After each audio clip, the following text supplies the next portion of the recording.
राम राम सा सबों ने। लास्ट वीडियो में हमने देखा था ये समरूपता चैप्टर स्टार्ट किए थे, फर्स्ट चैप्टर समरूपता, करेक्ट।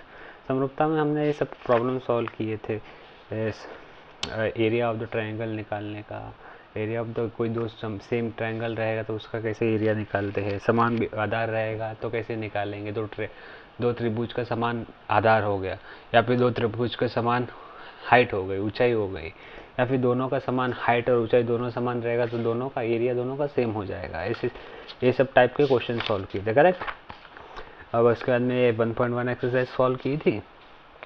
अब हम आज स्टार्ट करेंगे समरूपता का मूलभूत प्रमेय और समरूपता का मूलभूत प्रमेय का विलोम। इन दोनों में से आपको एग्जाम पॉइंट ऑफ व्यू से पढ़ रहे हो तो इन दोनों में से एक एग्जाम में 100% आता ही है, बोर्ड के एग्जाम में, ठीक है। और चलो फिर शुरू करते हैं। ये पहला, सबसे पहले स्टेटमेंट याद करना है, स्टेटमेंट भी याद करने का और बाद में एक थ्योरम भी याद करने का है। मैं खाली थ्योरम का कंसेप्ट क्लियर करवा रहा हूँ, लिखना कैसे है वो आपको सर से पूछना है, या दत्त साध्य रचना उपत्ति ये सब कुछ लिखना है।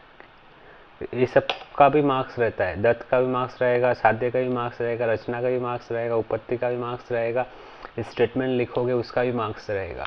तो सबसे पहले स्टेटमेंट रीड करते हैं, उसके बाद लिख के सब बताता हूँ। यदि त्रिभुज की किसी एक भुजा के समांतर खींची गई रेखा अन्य दो भुजाओं को दो भिन्न बिंदुओं पर प्रतिच्छेदित करते तो वह रेखा अन्य दो भुजाओं को समान अनुपात में विभाजित करती है, ठीक है। मतलब क्या बोल रहा है, पहले कोई स्टेटमेंट समझते हैं, ठीक है। मतलब कोई एक ट्रायंगल दिया है,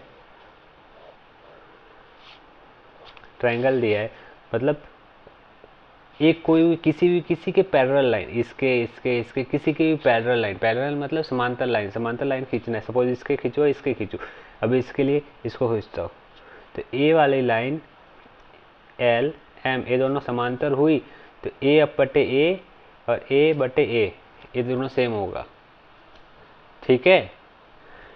नहीं समझ में आया, कोई नहीं, चलो फिर शुरू करते हैं। नहीं समझ में आया तो शुरू करते हैं, समझ में आया तो कोई बात नहीं, आप आगे देख सकते हो। प्रमेय 1.1, आपको स्टेटमेंट भी याद करना है। ऐसा क्वेश्चन में पूछेंगे स्टेट एंड प्रूफ समानुपात का मूलभूत प्रमेय।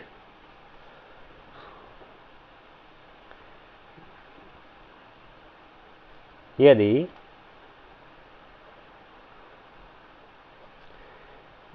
त्रिभुज की किसी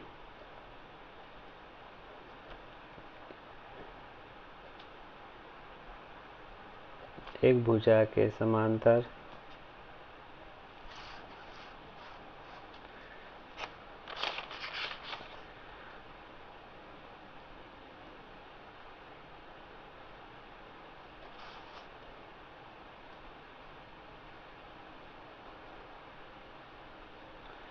खींची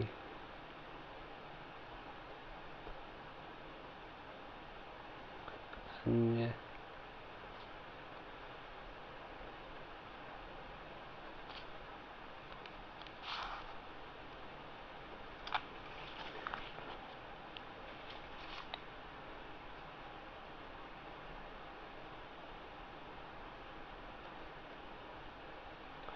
भिन्न बिंदुओं पर प्रतिच्छेदित, इन्हें छेद करेंगे, कंफ्यूज हो जाओगे कि कहाँ से प्रतिच्छेद कर रहे हैं और कहाँ से पैरेलल जा रही है। करे तो वह रेखा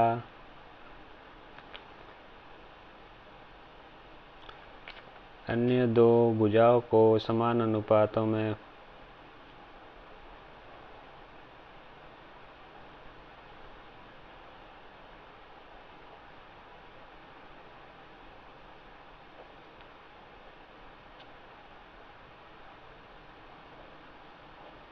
विभाजित करती है। इसे पेपर रखने से अच्छे से लिखा जाता है, ठीक है। ये आपका स्टेटमेंट हो गया। अभी लिखना क्या, दत्त सपोज ये आ गया। अभी डायग्राम ड्रॉ करते हैं, ठीक है। जो टेक्स्ट बुक में दिया हुआ मैं वही नंबर लिख रहा हूँ, ठीक है, नेमिंग कर रहा हूँ ताकि कंफ्यूज ना हो जाए, ठीक है। क्या दिया है, P Q R M N L. तो अभी यदि कोई त्रिभुज दिया हुआ एक, तो उसकी एक भुजा है वो समांतर खींची, एक ए भुजा क्यू आर के समांतर एक खींची, तो ये दिया हुआ है, ठीक है। मतलब दत्त में क्या क्या क्या है, त्रिभुज पी क्यू आर ए है, और रेखा एल या फिर एम एन, एल भी लिख सकते हो, एल इसका नाम है, और एम एन ए भी लिख सकते हो। एल एम पैरेलल है किसके, क्यू आर के, और ये दोनों अलग अलग पॉइंट पे, पी क्यू को अलग पॉइंट पे प्रतिच्छेदित कर रही है, और इसको एन पे अलग पॉइंट पे काट रही है, ठीक है। तो फिर ये क्या हो जाएगा, पी एम क्यू, ये अलग ऐसे काट रही है, तो पी एन आर ये अलग अलग पॉइंट पे काट रही है, ठीक है। तो फिर हमें प्रूफ क्या करना है कि ए अपॉन ए ऐसा साध्य करना है। प्रूफ क्या करेंगे, P M upon M Q, P M अपने मोदी साहब नहीं है, ये रेखा का नाम है, हाँ हाँ वो रेखा अच्छी। फिर अभी ये तो हो गया, अभी रचना करेंगे। रचना कैसे करेंगे, रचना करते हैं क्या करेंगे, अभी सीखा क्या हमने, ट्रायंगल का सब कुछ क्षेत्रफल निकालना सीखा है, तो उसके हिसाब से जो भी रहेगा वैसे सॉल्व करेंगे। तो रचना एक दो ट्रायंगल बना देते हैं। तो ट्रायंगल एक क्यू एन ड्रॉ कर दिया और एम आर ड्रॉ कर दिया, रेखा एम आर एन, रेखा क्यू एन ड्रॉ किया, ठीक है। अभी लास्ट में उत्पत्ति,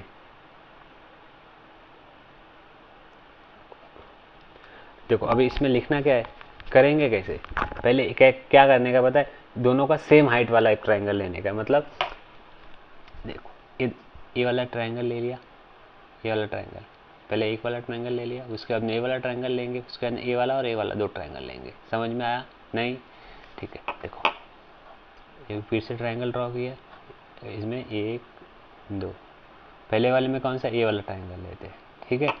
दूसरे वाले में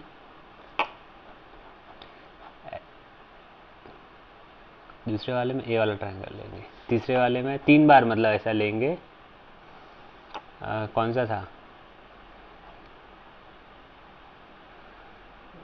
फिर ये दोनों ट्रायंगल लेंगे, ठीक है, ये वाला ऐसा, ठीक है। समझ में आ रहा है ना, मतलब देखो पहले वाले में ए वाला ट्रायंगल लेंगे, सबसे पहले ट्रायंगल लेते हैं,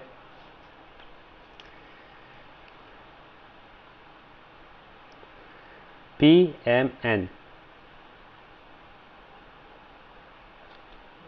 तथा triangle P Q M N, देखो ये वाला ट्रायंगल और ये वाला ट्रायंगल, मतलब ये साइड वाला पूरा हो गया।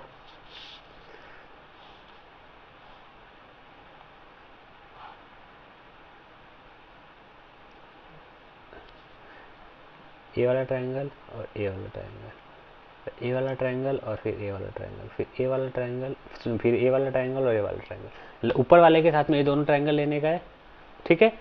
उसके बाद नीचे वाले दो ट्रायंगल लेने का है, ठीक है। इसे समझ के रखो, ये समझ में नहीं आया रहेगा, पूरा का पूरा ट्रायंगल लिया, उसमें एक ही में दोनों बार काउंट किया, तो उसका एक ही बार ऐसा हो रहा था, ठीक है। तो इसमें समझ में आया ना, तब ये दोनों ट्रायंगल ले लिए। अब इसमें ट्रायंगल का एरिया ऑफ द ट्रायंगल क्या होगा, दोनों का शीर्ष बिंदु क्या है, दोनों का शीर्ष बिंदु क्या है, एन, दोनों ट्रायंगल का शीर्ष बिंदु है एन। ऐसे इसको देखो, देखो इसका ऐसे ऐसे देख रहे, तो इसका एन वाला शीर्ष बिंदु हो गया इस ए ट्रायंगल का, और इसका ए ट्रायंगल का भी ए बेस हो गया, तो ए ट्रायंगल ए हाइट ए हो गया, ठीक है। तो ये क्या हो गया, सब इसकी ऊंचाई क्या हो जाएगी, एन, देयरफॉर ऊंचाई समान होगी। Area of triangle P M N upon area of triangle Q M N क्या हो जाएगा, हाफ इंटू बेस क्या हो जाएगा, पी एम, ये P M up into height का एच, हाफ इंटू इसका क्या हो जाएगा, M Q, into H, H से एच गया, हाफ से हाफ गया, बचा गया P M upon M Q. ठीक है, ये आ गया। अभी दूसरा देखो, दूसरे में दूसरा पहले ए वाला ये ट्रायंगल लिया था, अभी ये वाला ट्रायंगल और ए वाला ट्रायंगल, ए वाला ये वही। अब चाहो तो पहले ये दोनों ले सकते हो, उसके बाद ये दोनों ले सकते हो। ठीक है, जैसे आपकी मर्जी। चलो फिर अभी नेक्स्ट स्टार्ट करते हैं। नेक्स्ट इन द सेंस अगले वाला next concept, triangle P M N तथा ट्रायंगल एम एन आर। तो इसमें दोनों का हाइट क्या हो जाए, एन एन एम शीर्ष बिंदु है,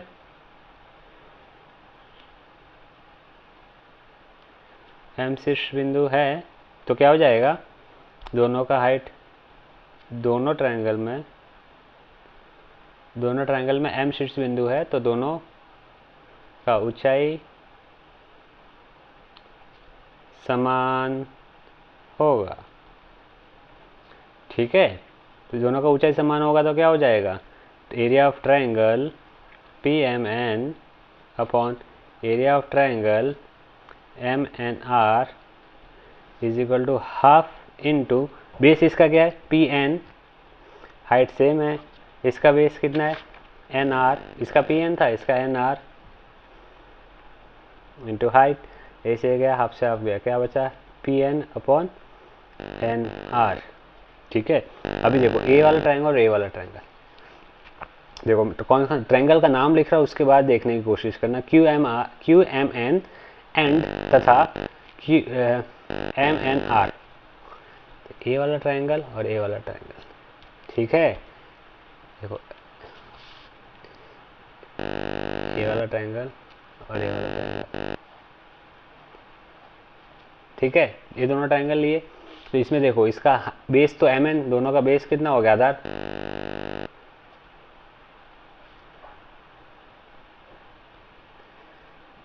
M N and L and Q R समांतर है,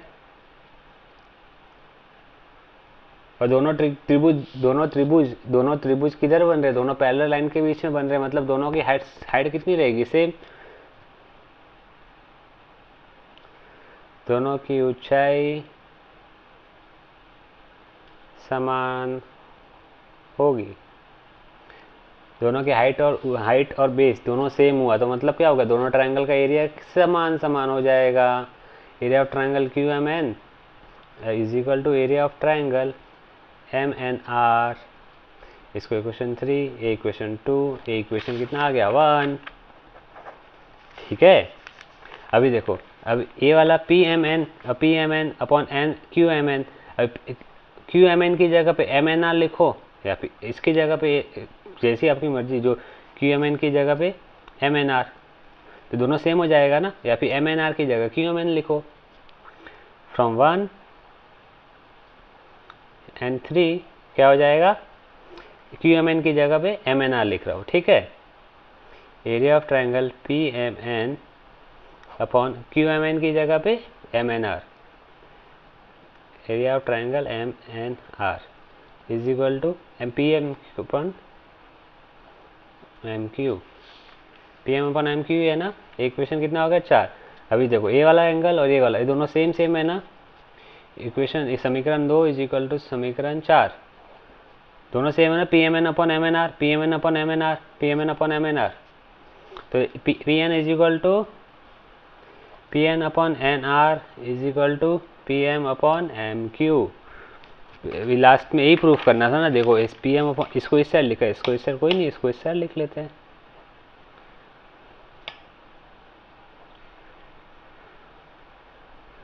हो गया, हैंड्स प्रूव्ड। इसी प्रकार मूलभूत समझ सिद्ध हुई। तो आपको लिखना कैसे, देखो मैं आपको स्क्रीनशॉट ले लीजिए, मैं आपको टेक्स्ट बुक का फोटो दिखाता हूँ।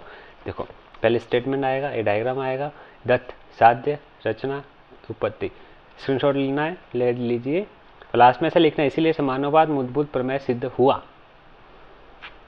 ठीक है, हुआ, 1 2 डन। नेक्स्ट, अभी समानुपात मूलभूत प्रमेय का विलोम। विलोम के लिए पहले आपको एक वाला अच्छे से समझ में आया कि नहीं, पहले वो बताओ। समझ में आया, नहीं आया, कोई बात नहीं, वेरी गुड। देखो सबसे पहले एक ट्रायंगल दिया हुआ है, इसमें एक पैरेलल लाइन खींची ए बी सी डी, ए इसकी पैरेलल लाइन होगी और दो अलग अलग पॉइंट पे प्रतिच्छेदित कर रही है दोनों भुजाओं को, तो क्या हो जाएगा, इन दोनों भुजाओं को समान अनुपात में डिवाइड कर जाएगी, तो ये आपका आंसर हो गया। और अभी विलोम में क्या रहेगा कि एक ट्रायंगल है, एक लाइन उसके ड्रॉ खींची हुई है, हमें पता नहीं वो पैरेलल है या नहीं है, ऐसी भी हो सकती है, वो ऐसी भी हो सकती है, कैसी भी हो सकती है, ठीक है। तो उसमें A B C D, A upon B is equal to C upon D ऐसा दिया रहेगा। तो हमें प्रूफ क्या करना है, जो भी ये लाइन रहेगी एल या फिर ए एल या L1, L is parallel to भुजा, भुजा का नाम क्या है पी क्यू, तो ये पी क्यू ये पैरेलल लाइन रहेगी, ठीक है। ये प्रूफ करना है, समझ में आया ना। चलो फिर स्टेटमेंट देखते हैं। स्टेटमेंट क्या बोल रहा है, यदि कोई रेखा किसी त्रिभुज के दो भुजाओं को समान अनुपात में विभाजित करती है तो वह रेखा उस त्रिभुज की तीसरी भुजा के समांतर होगी, ठीक है। मतलब यही बताया ना मैंने, एक ट्रायंगल है, एक दो भुजाओं को प्रतिच्छेदित कर रही है, दो पॉइंट अलग अलग पॉइंट पे, तो फिर वह रेखा तीसरी भुजा, ये तीसरी, पहली भुजा दूसरी भुजा तीसरी भुजा, तो ये तीसरी भुजा के समांतर होगी, ये दोनों समान अनुपात में होगा तो ही, अदरवाइज नहीं, करेक्ट। चलो फिर स्टेटमेंट लिखें।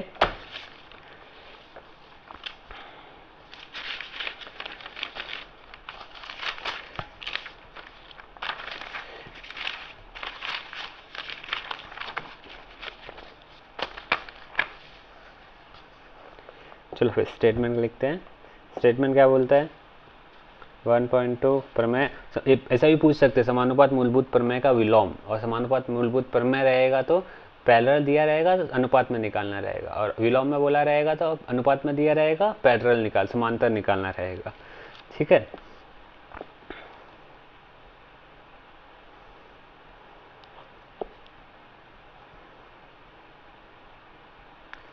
समानुपात मूलभूत प्रमेय का विलोम, मैं इसका भी स्क्रीनशॉट दूंगा लेकिन सॉल्व करने के बाद में, ठीक है। उसके बाद में आप स्क्रीनशॉट इसका भी ले सकते हो।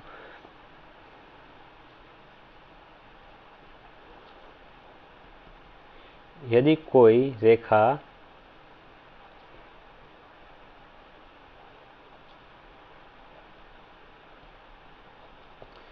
त्रिभुज की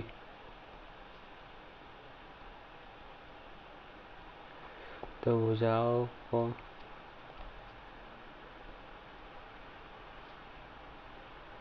समान अनुपात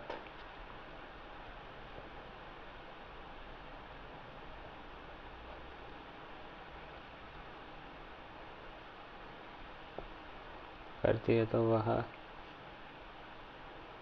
रेखा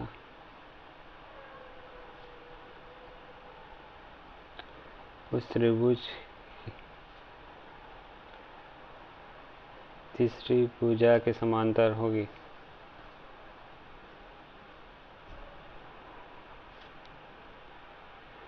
होती है। देखो एक और बात, हाँ एक और बात, इसमें देखो, इसमें रचना में क्या लिखा है, रेखा जोड़ो, तो हमें क्या लिखेंगे, हमने जोड़ी, ऐसा डी बना देना है इसको, हमने जो किया वो, उसमें ऐसा बोल रहा है ऐसा करो, तो उसमें ऐसा किया सिद्ध हुआ, ठीक है, ये तो हुआ, लेकिन इसमें आगे और भी रहेगा, इसमें करने के लिए, वो इसमें ऑर्डर देने के लिए बात कर रहा है, ऐसे ऑर्डर देने की बात नहीं, हमने ऐसा किया, ऐसा लिखना एग्जाम में, ठीक है। तो हमारे टीचर्स को ऐसा बोलेंगे कि हमने सॉल्व किया, ना कि आप करो, हम करने के लिए नहीं बोल रहे, हमने किया ऐसा, ठीक है। तो समझ में आएगा कि नहीं, हाँ कुछ तो किया है। चलो फिर शुरू करते हैं। नेक्स्ट, समानुपात मूलभूत प्रमेय का विलोम। हाइला टाइम तो हो गया, पता ही नहीं चला, 20 मिनट, कोई नहीं, ये प्रमेय करते हैं, उसके बाद में वीडियो स्टॉप करेंगे।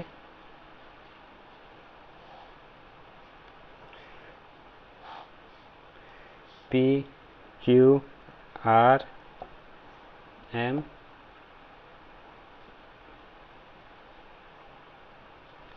दत्त, पहले दत्त लिखते हैं।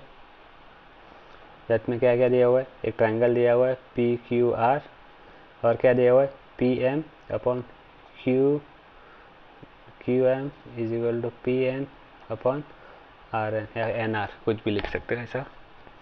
इसमें क्या है P M Q and P N R. ठीक है, ये खाली समझने के लिए। साध्य क्या है, एम एन या एल, रेखा L parallel to Q R, ये साध्य करना है।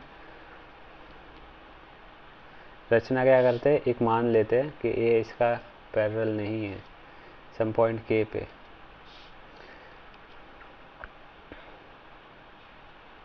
रचना नो मानने के लिए किया, उत्पत्ति हो जाएगी उत्पत्ति। ठीक है, सबसे पहले क्या करेंगे, हमें दिया क्या है, प्रूफ क्या करना है, माना एल क्यू आर के समांतर नहीं है। प्रूफ करने का सबसे इजी तरीका क्या रहता है, कुछ से कोई मान लेने का कि ये उसका वो जो भी मान रहे प्रूफ करना वो नहीं है। उसके बाद में हम खुद से एक ड्रॉ कर देते हैं, एक लाइन है ये ड्रॉ कर दिए, माना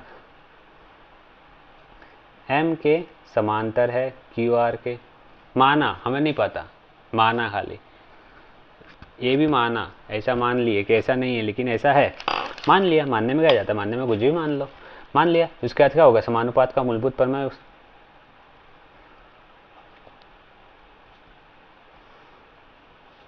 मूलभूत प्रमेय क्या हो जाएगा, P M upon M Q is equal to P K upon K R. ठीक है, अभी एक गिवन दिया हुआ है, P M upon M Q क्या है, P M upon M Q क्या है, P N upon R N is equal to P K upon K R. ठीक है, ये समझ में आया ना, नहीं समझ में आया कोई बात नहीं। अभी देखो, अभी एक और क्या होगा, अभी इसमें नीचे वाला टर्म इसमें ऊपर वाले में ऐड कर रहा हूँ।